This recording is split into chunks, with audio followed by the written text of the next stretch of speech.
El muro no estaba muerto. Resplandecía, bajo el manto de la noche, un suave y etéreo resplandor verde y azul emanaba de la vieja piedra, pulsando como el corazón de un ser durmiente. Marcos se quedó inmóvil, con el rociador de veneno aún en la mano, una herramienta de destrucción que por un giro imposible del destino se había convertido en una varita de creación. Se suponía que debía haber matado el musgo, erradicar esa plaga verde que ofendía la visión de su jefe, pero la mezcla que había rociado, contaminada por un accidente catastrófico, no había traído la muerte, había despertado la luz. En ese momento, solo en la oscuridad, contemplando el resultado de su monumental error, no podía saber que estaba mirando el fundamento de un imperio. Estaba mirando una idea de 1.000 millones de pesos, que todos, absolutamente todos, habían declarado inútil. Si alguna vez has visto potencial donde otros solo ven basura, si has defendido una pasión que el mundo considera una pérdida de tiempo, entonces esta historia encenderá algo dentro de ti. Es un testimonio de que las innovaciones más revolucionarias a menudo no nacen en laboratorios estériles, sino en los márgenes, a partir de los accidentes y de la obstinada negativa a aceptar que algo es inútil. Sigue viendo para descubrir cómo Marcos, un humilde jardinero, transformó el desdén de su jefe en su mayor activo, demostrando que la naturaleza, en su sabiduría accidental, a menudo tiene un plan de negocios mucho mejor que el de los hombres en sus torres de cristal. Esta es una fábula sobre cómo encontrar la luz en lo despreciado y construir un futuro sobre la miopía de otros. Para entender la magnitud del descubrimiento de Marcos, primero debemos entrar en el mundo de su antítesis. Sílex, arquitectura y diseño. Sílex no era solo una firma, era una religión. Su evangelio era el minimalismo absoluto. Su Dios era la línea recta y su pecado capital era la imperfección. Sus oficinas, un cubo de vidrio y acero pulido en el Nez, corazón de Santa Fe, eran un monumento a este credo. No había una sola planta, ni un cuadro en la pared, ni un papel fuera de lugar.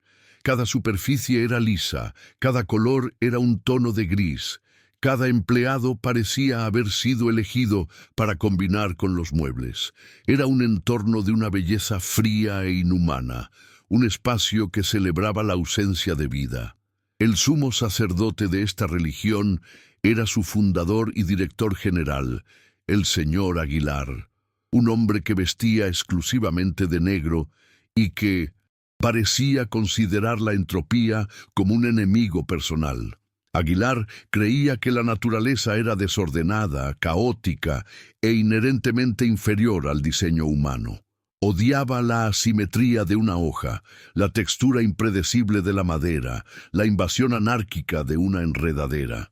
Su obsesión por el control era legendaria. Se sabía que una vez despidió a un arquitecto junior porque su corbata tenía un patrón de cachemira, al que llamó un asalto visual de desorden orgánico. Para Aguilar, la belleza no residía en la vida, sino en la perfecta y estéril ausencia de ella. La crueldad de su filosofía se manifestaba a diario. Un lunes por la mañana, durante su ronda de inspección, se detuvo frente al escritorio de una joven diseñadora. Sobre el monitor, pegado con cinta adhesiva, había un pequeño dibujo infantil, presumiblemente de su hijo. Aguilar lo miró fijamente durante un largo y tenso silencio. Luego, sin decir una palabra, lo despegó. Lo hizo una bola y lo arrojó a la papelera. Con una voz desprovista de toda emoción dijo: «Este es un lugar de enfoque profesional, no un refrigerador doméstico». La joven contuvo las lágrimas, humillada frente a toda la oficina. El mensaje de Aguilar era claro. Cualquier rastro de vida personal, de calidez humana, era una contaminación que debía ser purgada. En el peldaño más bajo de esta jerarquía de acero se encontraba Marcos. Su título era técnico de mantenimiento de exteriores, lo que significaba que era el jardinero, aunque en Sílex apenas Había jardín que cuidar. Su trabajo consistía en mantener los pocos y solitarios árboles de la entrada podados en formas geométricas perfectas y asegurarse de que ninguna hierba se atreviera a brotar en las grietas del impecable concreto. Era un trabajo que contradecía todo lo que él era. Marcos era un botánico aficionado, un hombre que encontraba una profunda alegría en el caos y la resiliencia del mundo natural. En su pequeño apartamento cultivaba orquídeas raras y estudiaba la comunicación química entre las plantas. El único lugar en el campus de Sílex donde la naturaleza había logrado resistir era un viejo muro de piedra volcánica en el límite trasero de la propiedad. Era una reliquia de una hacienda anterior, y a lo largo de décadas se había cubierto con un espeso y aterciopelado manto de musgo. Para Marcos, ese muro era la única cosa con alma en todo el lugar. A menudo, durante su almuerzo, se sentaba cerca, admirando las diferentes tonalidades de verde, la forma en que atrapaba el rocío de la mañana, la pequeña comunidad de insectos que albergaba. Era un ecosistema en miniatura, un testimonio de la persistencia de la vida. Para Aguilar, sin embargo, el muro era una monstruosidad, una cicatriz de imperfección en su lienzo minimalista. El conflicto era inevitable. Aguilar anunció su proyecto más ambicioso hasta la fecha, la construcción de un nuevo pabellón de la inspiración en la parte trasera de la propiedad, un espacio de meditación para ejecutivos hecho enteramente de vidrio y titanio. El proyecto requería despejar el área, y eso incluía el viejo muro de piedra. El plan original de los arquitectos era demolerlo. Marcos, en un acto de valentía que sorprendió incluso a sí mismo, solicitó una reunión con Aguilar. Preparó una pequeña presentación en su teléfono, con fotos del muro, argumentando que podría ser preservado e integrado en el nuevo diseño como una pared viviente, un contrapunto orgánico a la arquitectura moderna. La reunión fue una humillación. Aguilar ni siquiera miró las fotos. Escuchó la propuesta de Marcos con una expresión de absoluto desdén. Cuando Marcos terminó, hubo un silencio helado. Aguilar se levantó, caminó hacia su ventana panorámica y dijo, sin volverse: «Llevo 20 años construyendo una marca basada en la pureza del diseño, en la eliminación de lo superfluo. Y usted, el jardinero, me sugiere que celebremos una mancha de humedad y vegetación parasitaria. Es la idea más estúpida que he escuchado». Luego se giró, sus ojos fríos como el acero. «No voy a demoler el muro», continuó, «pero usted va a limpiarlo. Quiero cada centímetro de esa piedra estéril. Erradique esa plaga. Mañana». Con el corazón apesadumbrado, Marcos se preparó para la tarea. Se sentía como un verdugo. Destruir ese muro de musgo era como destruir la única obra de arte genuina en toda la propiedad. Fue al almacén de mantenimiento para buscar el herbicida más potente que tuvieran. El estante estaba lleno de botellas genéricas, pero en un rincón, cubierta de polvo, había una caja de metal con una etiqueta de advertencia de peligro biológico. Pertenecía al antiguo laboratorio de I+D de la empresa, de una división de materiales experimentales que había cerrado hacía años. Dentro había varios botes de un gel espeso y translúcido, un agente de limpieza de polímeros experimental que había sido un fracaso y estaba programado para ser desechado. El error ocurrió por una combinación de frustración y prisa. Pensando que un químico experimental fallido sería más potente que los herbicidas estándar, decidió usarlo. Mientras vertía el gel espeso en su rociador a presión, una parte del líquido se derramó y se mezcló accidentalmente con un charco de agua de lluvia que contenía fertilizante que había usado para los árboles. No le dio importancia, simplemente llenó el resto del rociador con agua y se dirigió al muro. No sabía que el gel experimental contenía nanopartículas luminiscentes suspendidas diseñadas para un proyecto de pantallas flexibles que nunca funcionó. Y no sabía que el fertilizante contenía un compuesto a base de nitrógeno que actuaría como un catalizador para esas partículas. Roció todo el muro, cubriendo el musgo verde con la mezcla química. El efecto no fue inmediato. Se sintió vacío y culpable. Había cumplido la orden. Había matado la única cosa hermosa del lugar. Recogió su equipo y se fue a casa, el sentimiento de fracaso pesando sobre él. No era solo el musgo. Sentía que también había matado una parte de sí mismo, la parte que creía que la belleza podía ser defendida. Se fue a dormir esa noche convencido de que su trabajo ya no tenía sentido, que era simplemente un conserje de la esterilidad, un sirviente de la visión sin alma de Aguilar. Regresó al anochecer, unas horas después, para recoger una herramienta que había olvidado. Mientras se acercaba al muro trasero, notó una extraña luminiscencia en la oscuridad. Al principio pensó que era el reflejo de alguna luz lejana, pero a medida que se acercaba, la luz se hizo más clara, más definida. No era un reflejo. Provenía del propio muro. Se quedó sin aliento. El musgo no estaba muerto. Estaba vivo de una manera que nunca antes había visto. Cada hebra, cada espora, brillaba con una luz suave y pulsante, creando patrones intrincados que se movían y cambiaban. La mezcla no había sido un veneno. Había sido un catalizador. Había transformado el musgo en luz viviente. El científico en Marcos se apoderó del shock. Se arrodilló, tocando la superficie brillante. Estaba fría al tacto. La luz no generaba calor. Se dio cuenta de la magnitud de su accidente. Las nanopartículas del gel se habían adherido a la estructura celular del musgo y el catalizador de nitrógeno del fertilizante las había activado, creando una reacción bioluminiscente estable. Había creado, por pura casualidad, un revestimiento orgánico autosostenible que generaba su propia luz.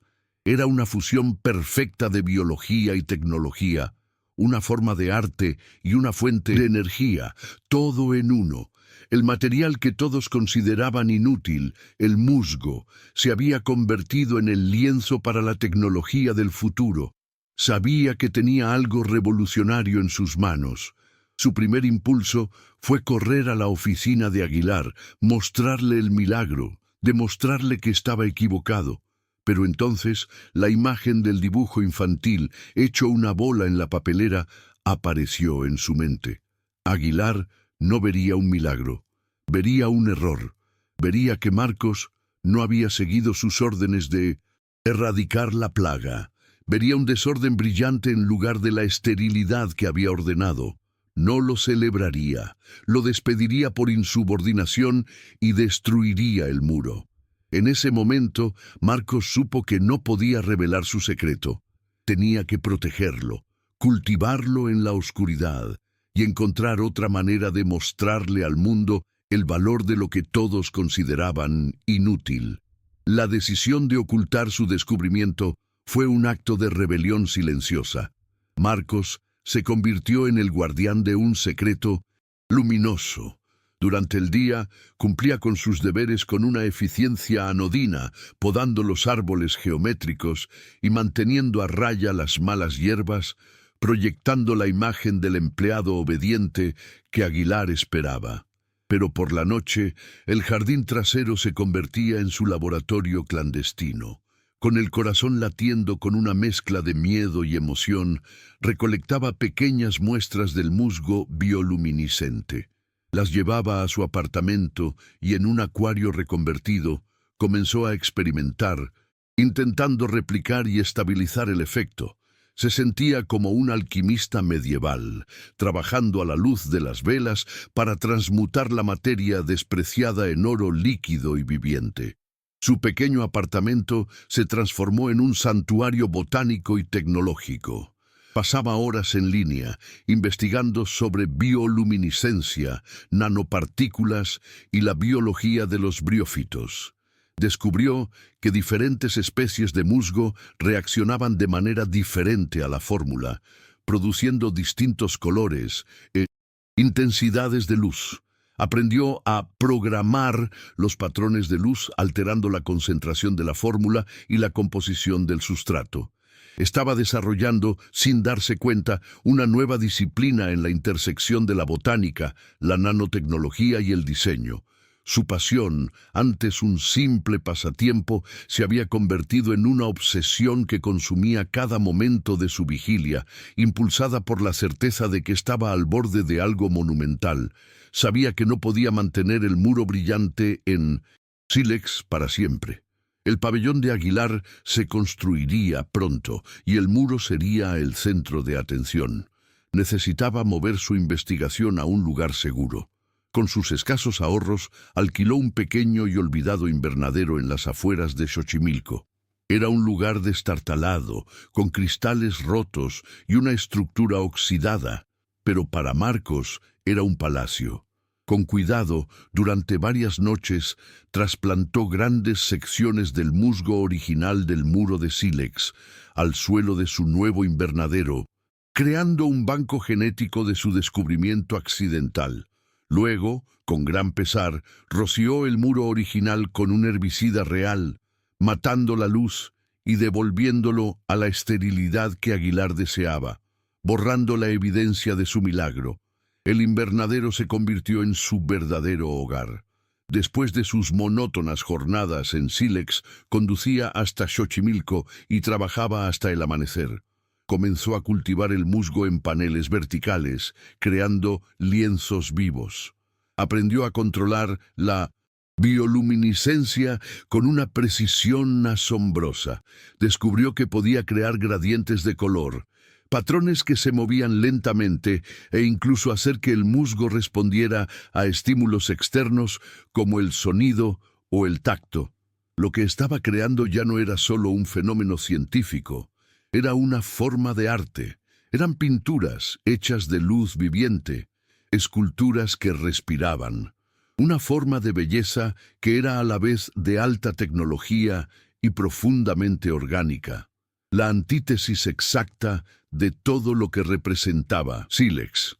Sabía que para llevar su idea al siguiente nivel necesitaba salir de las sombras. Pero ¿cómo presentar al mundo algo tan radicalmente nuevo? No podía simplemente patentar una planta brillante. Necesitaba una prueba de concepto, una demostración que capturara la imaginación del público. Fue entonces cuando se enteró de Flora Capital, una prestigiosa exposición anual de arte y diseño botánico en la Ciudad de México. Era un evento muy concurrido, que atraía a arquitectos, diseñadores, potenciales inversionistas. Conseguir un espacio de exhibición era casi imposible para un desconocido, pero Marcos, impulsado por la desesperación, decidió intentarlo. Preparó una propuesta, no con representaciones digitales, sino con una pequeña caja que contenía una muestra real y brillante de su musgo. La propuesta de Marcos, con su misteriosa caja brillante, fue tan extraña y diferente que capturó la curiosidad de los organizadores del evento. Le dieron un pequeño espacio, el peor del lugar, en un rincón oscuro cerca de los baños. Para cualquier otro, habría sido un insulto. Para Marcos, fue un regalo del cielo. Un rincón oscuro era el escenario perfecto para mostrar una creación hecha de luz. Durante semanas, trabajó sin descanso, preparando su instalación.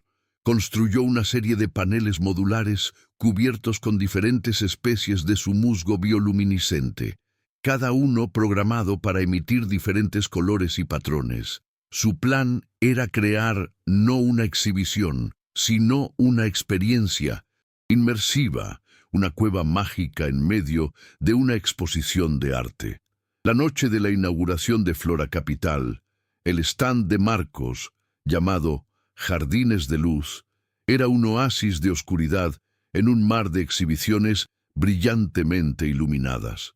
Al principio, la gente pasaba de largo, ignorando el rincón sombrío.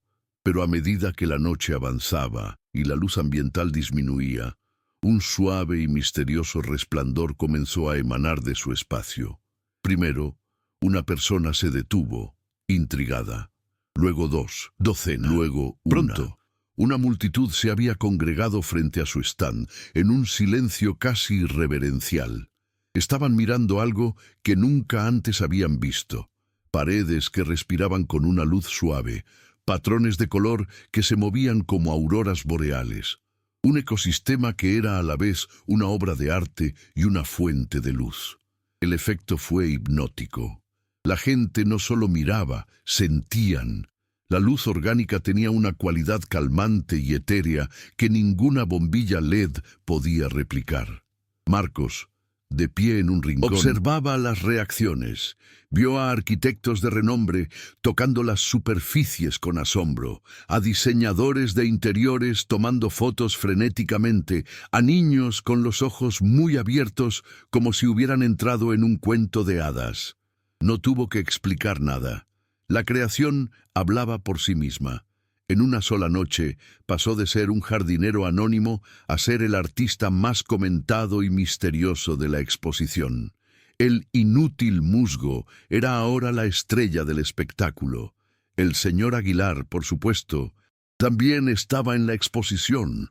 Era un invitado de honor, parte del jurado. Durante la mayor parte de la noche se había mantenido en el círculo de los VIP, aceptando elogios y pontificando sobre la pureza del diseño. Hacia el final de la noche notó la extraña congregación en el rincón más alejado. Irritado por la perturbación, se acercó para ver qué causaba tanto revuelo.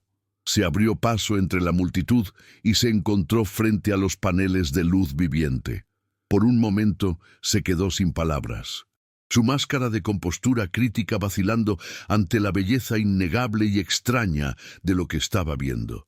Entonces vio a Marcos, su jardinero, de pie junto a la exhibición. La mente de Aguilar luchó por conectar los puntos. ¿Cómo podía este hombre, este empleado de bajo nivel, haber creado algo tan sofisticado y hermoso? Su primera reacción no fue de admiración, sino de sospecha y una profunda, punzante sensación de haber sido burlado. No vio la innovación, vio la insubordinación. Sirviente que se había atrevido a crear belleza a sus espaldas. La expresión de asombro en su rostro fue reemplazada por una máscara de furia fría. Se acercó a Marcos, su presencia cortando el murmullo de la multitud. «¿Qué es esto, Marcos?», preguntó Aguilar, su voz baja y amenazante, apenas un susurro para que solo Marcos pudiera oírlo. «¿Qué es exactamente lo que ha estado haciendo en mi tiempo?». La acusación era clara. Marcos, sintiendo la mirada de docenas de personas importantes sobre él, se enfrentó a una elección. Podía encogerse, permitir que Aguilar lo intimidara y reclamara su descubrimiento. O podía, por primera vez en su vida, ponerse de pie y reclamar lo que era suyo. Miró a su antiguo jefe, el hombre que representaba todo lo que despreciaba, y encontró una fuerza que no sabía que poseía. Su miedo se había evaporado, reemplazado por la certeza de su creación. Con una calma que lo sorprendió a sí mismo, Marcos respondió: «Esto, señor Aguilar, es lo que sucede cuando dejas de intentar matar todo lo que no entiendes». Luego se dirigió a la multitud, su voz clara y segura. «Mi nombre es Marcos y esto es Jardines de Luz. Es una nueva forma de iluminación, sostenible, orgánica y viva. Y sí, está hecha de musgo, el mismo material que muchos consideran una plaga inútil». La declaración fue un acto de desafío, una reivindicación de su filosofía. La multitud estalló en aplausos, no solo por el arte, sino por el artista que se atrevía a desafiar al titán. En pública de Aguilar fue total. Varios arquitectos y diseñadores influyentes que habían sido testigos del intercambio se acercaron a Marcos después, dándole sus tarjetas y expresando su admiración tanto por su trabajo como por su coraje. Aguilar, por su parte, se retiró a las sombras. Su rostro una máscara de furia impotente. Había venido al evento como un rey, esperando ser celebrado. En cambio, había sido eclipsado y desafiado por su propio jardinero. Había despreciado el musgo como inútil y, ahora, ese mismo musgo amenazaba con hacer que toda su filosofía de diseño pareciera obsoleta y sin vida. La noche de la exposición fue el catalizador que lo cambió todo. A la mañana siguiente, el teléfono de Marcos no paraba de sonar. Eran arquitectos que querían encargar instalaciones, diseñadores de hoteles que querían crear vestíbulos bioluminiscentes e incluso urbanistas de la ciudad interesados en usar su tecnología para parques públicos. Pero la llamada más importante fue de un grupo de inversionistas de capital de riesgo especializados en tecnología verde. Habían estado en la exposición y vieron el potencial de jardines de luz, no solo como arte, sino como una tecnología disruptiva. Querían financiarlo, querían ayudarlo a convertir su invernadero en una empresa global. ¿Te está gustando esta historia? Momentos como este demuestran que una sola persona con una nueva perspectiva puede cambiarlo todo, desafiando sistemas enteros que se niegan a evolucionar. Si crees en el poder de la creatividad para superar la rigidez y en que las herramientas más humildes pueden producir los resultados más extraordinarios, deja un like y suscríbete al canal. Queremos seguir compartiendo estas historias que te inspiran a mirar tus propios errores y limitaciones, no como debilidades, sino como fuentes de una fortaleza única. Ahora continuamos con el vídeo para ver cómo esta impactante validación reconfigura el destino de todos. La reunión con los inversionistas fue una experiencia surrealista para Marcos. Se celebró no en una fría sala de juntas, sino en su invernadero en Xochimilco, rodeado por el suave resplandor de sus creaciones. A diferencia de Aguilar, estos hombres y mujeres no vieron desorden. Vieron un ecosistema de innovación. Estaban fascinados por la ciencia, intrigados por las aplicaciones comerciales y, sobre todo, cautivados por la historia de Marcos. Vieron en él no a un jardinero, sino a un visionario, un innovador solitario que había creado una nueva categoría de producto a partir de la nada. Le ofrecieron una inversión inicial que superaba con creces cualquier suma de dinero que Marcos hubiera imaginado, dándole el capital para escalar su operación y llevar los jardines de luz al mundo. Mientras tanto, en las oficinas de Silex, la atmósfera era gélida. Aguilar, consumido por la humillación, reaccionó de la única manera que sabía, con más control y más rigidez. Despidió a Marcos por violación de la política de la empresa y uso no autorizado de la propiedad, un acto mezquino y tardío que solo sirvió para hacerlo parecer aún más pequeño. Prohibió cualquier mención del nombre de Marcos o de jardines de luz dentro de la empresa. En una reunión de personal declaró que la bioluminiscencia orgánica era una moda vulgar y pasajera, y que Silex se mantendría fiel a sus principios de diseño puro y atemporal. Estaba construyendo un muro ideológico alrededor de su empresa, aislándola del mismo mundo que se estaba enamorando de la creación de su ex jardinero. Con los nuevos fondos, Marcos fundó Biolume, una empresa dedicada a la investigación y desarrollo de la arquitectura bioluminiscente. Su primera contratación fue un equipo de botánicos, ingenieros y diseñadores, creando un entorno interdisciplinario donde la ciencia y el arte podían fusionarse. El viejo invernadero se transformó en un campus de investigación de última generación, pero Marcos insistió en mantener su carácter rústico, con tierra en el suelo y enredaderas creciendo en las vigas. Quería que la cultura de la empresa reflejara siempre sus orígenes, una profunda conexión y respeto por el mundo natural, la misma filosofía que Aguilar había despreciado.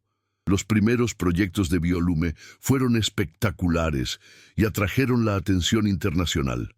Crearon un bosque luminoso para el vestíbulo de un hotel de lujo en la Riviera Maya, una instalación de arte público en el Parque México que cambiaba de color con el sonido ambiental, y un sistema de iluminación de bajo consumo para un hospital infantil, donde las paredes de las habitaciones de los niños brillaban suavemente por la noche, calmando su ansiedad.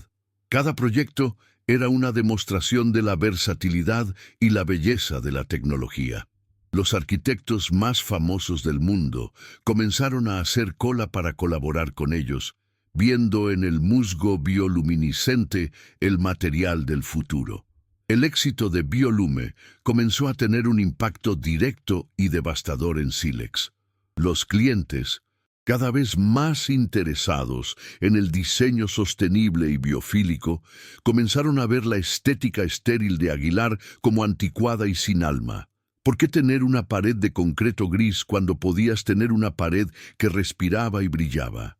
Silex comenzó a perder licitaciones frente a empresas más jóvenes que incorporaban principios de diseño orgánico. La marca que Aguilar había construido con tanto esmero sobre la base de la pureza y el minimalismo, ahora era percibida como fría, arrogante y desconectada de las nuevas sensibilidades del siglo XXI. Su mayor fortaleza se había convertido en su mayor debilidad. Aguilar se negó a adaptarse. En lugar de ello, se atrincheró aún más en su dogma.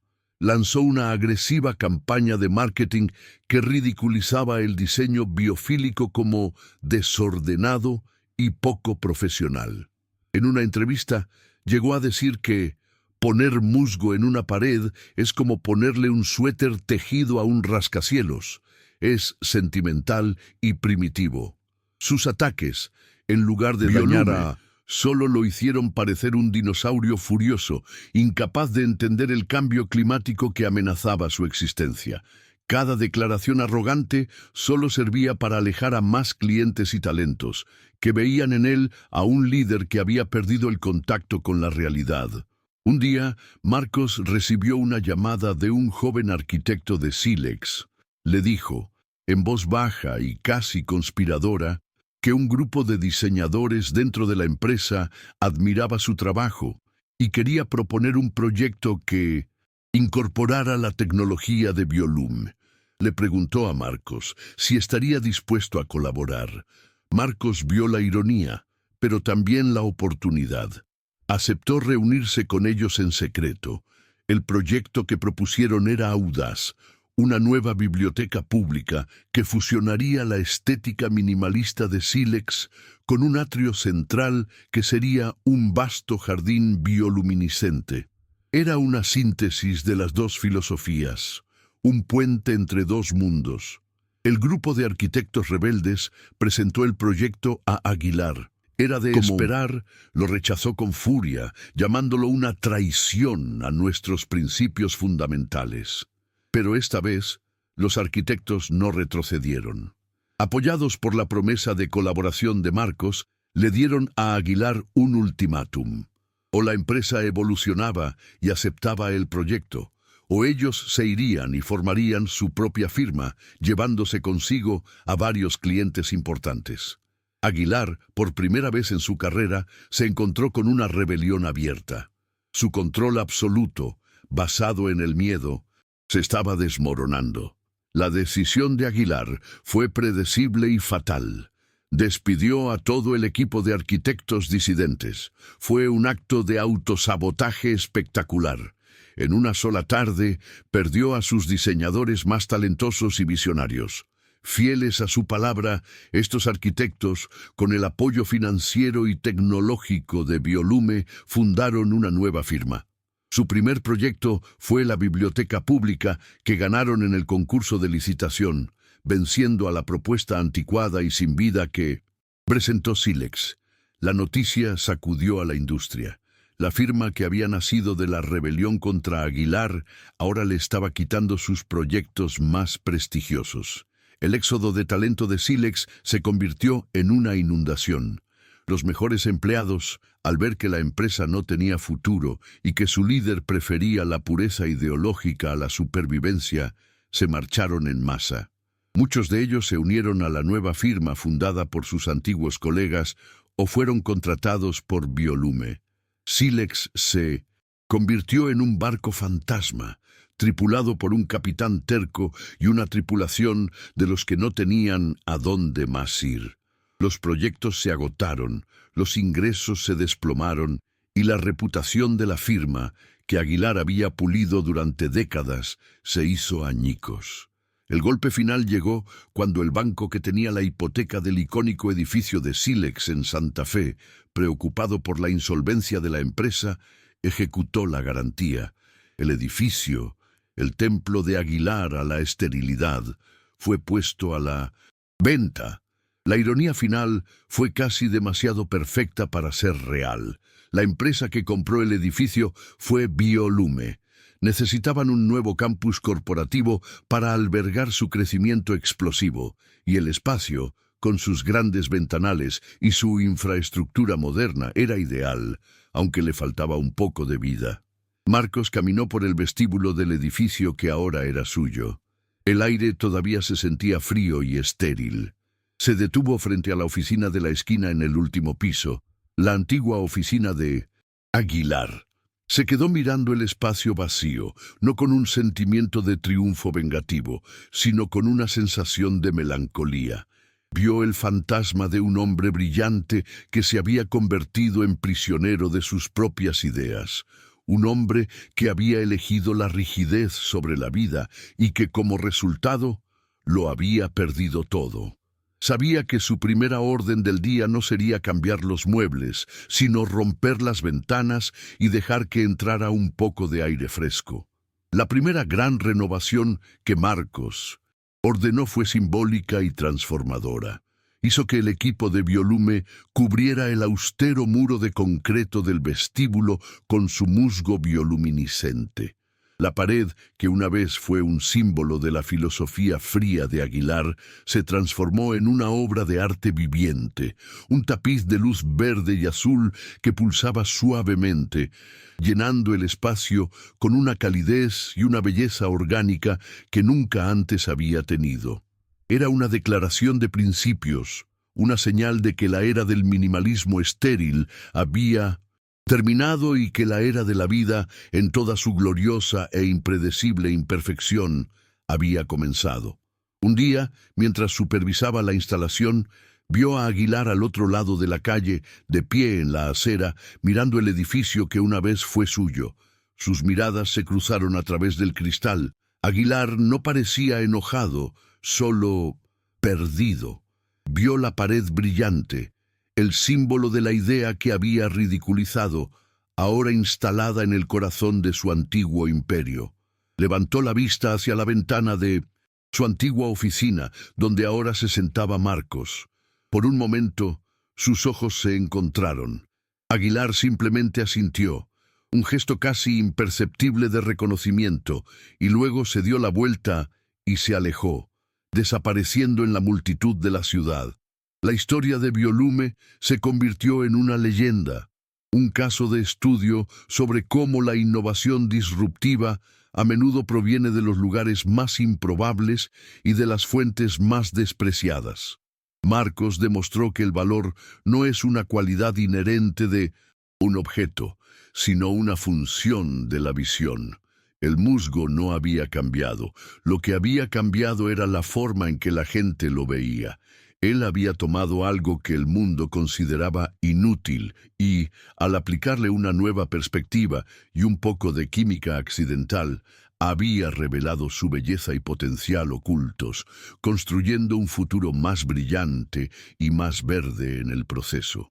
La transformación del edificio de Silex en la sede de Biolume fue más que un cambio de propietario.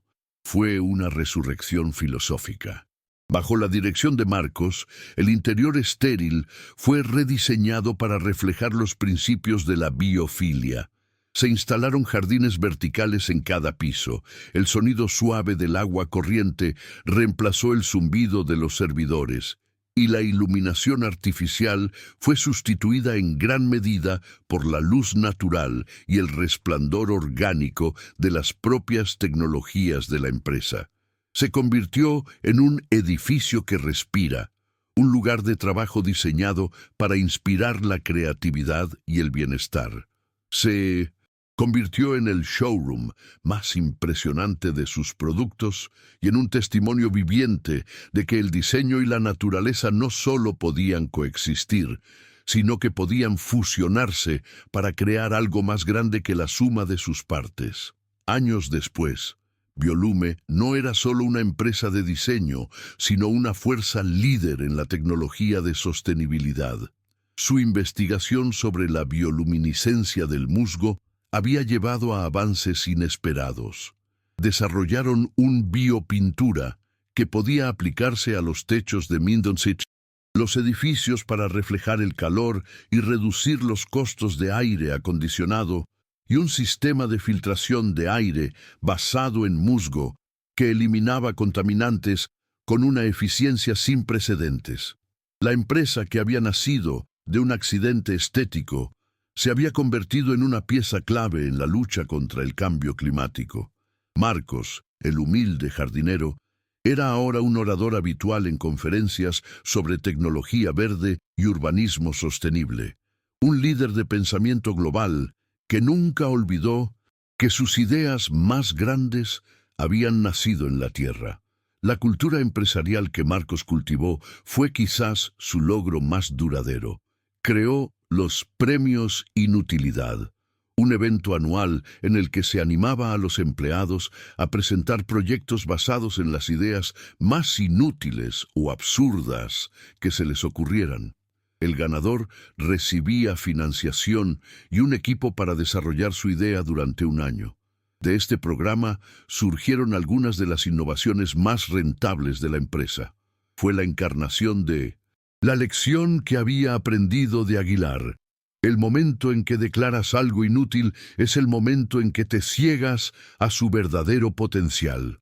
Fomentó una cultura de curiosidad radical, donde ninguna idea era demasiado extraña para ser explorada. Un día, un joven pasante se acercó a Marcos, aterrorizado. Había cometido un error en el laboratorio, mezclando accidentalmente un cultivo de algas con una solución de polímeros, creando una sustancia gelatinosa y pegajosa que había arruinado un costoso experimento. El pasante estaba seguro de que sería despedido. Marcos miró la sustancia, no con ira, sino con una intensa curiosidad. ¿Es biodegradable?, preguntó. Resultó que lo era. Ese accidente se convirtió en la base para una nueva línea de productos, un embalaje biodegradable y compostable que reemplazó a los plásticos de un solo uso en la industria del transporte. El error del pasante se convirtió en una de las divisiones más exitosas de la empresa. El ciclo de la innovación accidental continuaba. Ricardo Aguilar, por su parte, encontró una forma inesperada de redención. Después de años de autoexilio, reapareció no en el mundo de la arquitectura, sino como profesor en una pequeña universidad de artes liberales. Enseñaba un curso de su propia creación, el fracaso como herramienta de diseño. Utilizaba su propia historia, la caída de Silex y el ascenso de Biolume, como el principal estudio de caso. Con una honestidad brutal, diseccionaba sus propios errores de juicio, su arrogancia, su ceguera. Se convirtió en un maestro sorprendentemente popular, advirtiendo a una nueva generación de diseñadores contra los peligros del dogma y la importancia de abrazar lo inesperado. Había perdido un imperio, pero había encontrado una sabiduría que resultó ser mucho más valiosa. En un giro final, Marcos invitó a Aguilar a dar una conferencia en Biolume como parte de su serie Voces de la Industria. Hubo murmullos de sorpresa entre los empleados. Aguilar aceptó, de pie en el 170 vestíbulo, frente a la pared de musgo brillante que una vez fue el símbolo de su derrota, dio la conferencia más poderosa de su vida. Habló no como un titán caído, sino como un hombre que había aprendido de las cenizas. Al final, miró a Marcos, que estaba sentado en la primera fila, y dijo: «Yo pasé mi vida tratando de imponer el orden en el universo». Marcos pasó la suya escuchando la música del caos. Escuchen el caos. La mejor inspiración rara vez se encuentra en línea recta. La historia de Violume y Sílex se convirtió en una leyenda de la industria, una parábola sobre la inevitable victoria de la vida sobre la rigidez. Demostró que la verdadera sostenibilidad no es solo una cuestión de materiales o eficiencia energética, sino una filosofía de diseño que abraza la complejidad, la adaptabilidad y la belleza inherente del mundo natural. Marcos no solo había creado un producto, había iniciado un movimiento, cambiando la forma en que los arquitectos y diseñadores pensaban sobre la relación entre el entorno construido y el mundo vivo. Había demostrado que el futuro no era de acero y vidrio, sino de clorofila y luz. La lección más profunda del viaje de Marcos es sobre el valor. Nos enseña que el concepto de inutilidad es una construcción humana, a menudo basada en la ignorancia o la falta de imaginación. El musgo en el muro nunca fue inútil, simplemente estaba esperando a que alguien con la mente abierta viera su potencial oculto. La historia de Marcos nos desafía a mirar a nuestro alrededor, a las cosas que descartamos, a las ideas que ridiculizamos, a las personas que marginamos, y a preguntarnos qué luz secreta podríamos estar ignorando. Nos recuerda que a veces los mayores tesoros no se encuentran en las minas de oro, sino en el montón de compost. Al final, la historia de Marcos es un testimonio del poder de una sola persona para cambiar el mundo, no a través de la fuerza o la agresión, sino a través de la observación, la paciencia y una fe inquebrantable en la belleza de lo imperfecto. Él no luchó contra el sistema de Aguilar, simplemente plantó un jardín tan hermoso y convincente que el sistema se volvió irrelevante. Es un recordatorio de que la forma más poderosa de protesta no es siempre un grito, sino a veces es el susurro silencioso de algo nuevo y vivo que crece en las grietas del viejo orden, hasta que finalmente el viejo muro se desmorona. Si esta historia ha encendido una chispa en ti, o te ha recordado un momento en que un error te llevó a un lugar inesperado, compártelo en los comentarios. Nos encantaría escuchar tus propias historias de serendipia. Cada gran viaje comienza con un solo paso, a menudo en la dirección equivocada. No olvides darle a me gusta, suscribirte y activar la campanita para no perderte más historias que celebran el indomable espíritu de la innovación y el poder transformador de ver el mundo, no como es, sino como podría ser. Porque a veces, la idea de 1.000 millones de pesos no se encuentra en una sala de juntas, sino en un viejo muro olvidado, esperando a que alguien se detenga a mirar.